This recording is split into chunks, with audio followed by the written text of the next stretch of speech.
नमो नमः साथियों। आज हम महाकवि भारवी के बारे में कुछ जानेंगे। चलिए बिना समय गंवाए शुरू करते हैं। संस्कृत साहित्य के कवियों में कालिदास के बाद भारवी का दूसरा स्थान है। कवि के व्यक्तिगत जीवन के विषय में हमारा ज्ञान अनिश्चित सा ही है। कदाचित हमारे कवि को अत्यधिक निर्धनता का जीवन व्यतीत करना पड़ा था। जैसे जीवन का वरदान सदा से सभी भाषा के कवियों को मिलता रहा है। अपने यौवन में उनकी प्रतिभा का आदर करने वाला तथा उन्हें आश्रय प्रदान करने वाला भी शायद कोई न मिला था।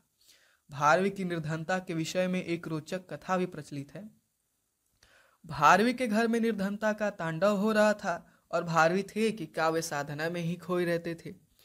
कवि प्रिया कवि की लापरवाही कब तक सहती, समय समय पर खरी खोटी सुनाती रहती। पत्नी की डांट फटकार से कवि ने अपनी अकर्मण्यता का अनुभव किया।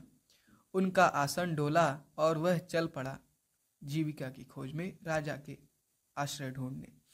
कुछ ही दूर गया होगा कि एक सुंदर सरोवर मिला। प्रकृति के प्रेमी कवि के लिए सरोवर का आकर्षण प्रबल हो चला और वह वहीं विश्राम करने लगा। वहीं कवि ने इस श्लोक की रचना की। सहसा विदधीत न क्रियाम विवेकः परमा पदम पदम व्रीडते ही विमृश्य कारणीम गुणलुब्धाः स्वमेव संपदः। जिस राजा से भेंट करने के लिए कवि चला था वह उधर ही शिकार खेलता आ निकला।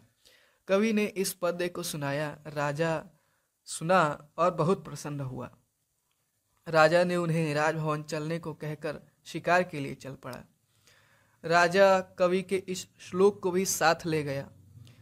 उधर जब भारवी सुदामा जी की तरह राजमहल के फाटक पर पहुंचे तो उन्हें प्रवेश करने की अनुमति न मिली और निराश होकर वे वैसे ही लौट पड़े जैसे प्रायः गुणी और विद्वान को भी बाह्याडंबर के अभाव से तिरस्कार सहना पड़ता है। राजा ने कवि के इस श्लोक को अपने महल में स्वर्णाक्षरों में अंकित करवाया था।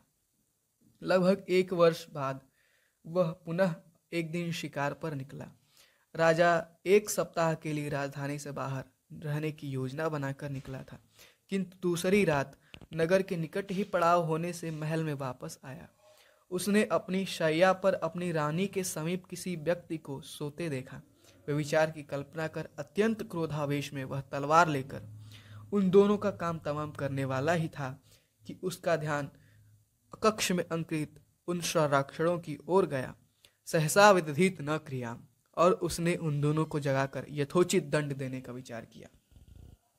जब उसने दोनों को जगाया तो वह देखकर स्तंभित रह गया कि रानी के पास उसी का इकलौता बेटा था जिसे पैदा होते ही एक दासी चुरा ले गई थी और जो उसी रात मिला था। राजा ने उस कवि का पता लगाया जिसके श्लोक की पंक्ति ने उसे शोक सागर में डूबने से बचाया और उसे अतुल धनराशि देकर सम्मानित किया। यह एक किंवदंती ही है जिससे भारवी के व्यक्तिगत जीवन पर कोई विशेष प्रकाश नहीं पड़ता है। कवि के व्यक्तिगत जीवन के विषय में उनका एकमात्र महाकाव्य एकदम मौन है। किरातार्जुनीयन से हम केवल इतना ही कह सकते हैं कि वे शैव थे। बाकी यह कथा, यह कहानी आपको कैसी लगी, यह किंवदंती आपको कैसी लगी, आप कमेंट सेक्शन में इसके बारे में ज़रूर लिखें और बाकी वीडियोस भी देखें एज यूजुअल। ठीक है, अगली वीडियो के लिए प्रतीक्षा भी करते रहें। थोड़ा समय लगता है लेकिन हम आपको निराश नहीं करेंगे। और इसको ध्यान से सुनने के लिए बहुत बहुत धन्यवाद आपका। नमस्कार। जय श्री राम।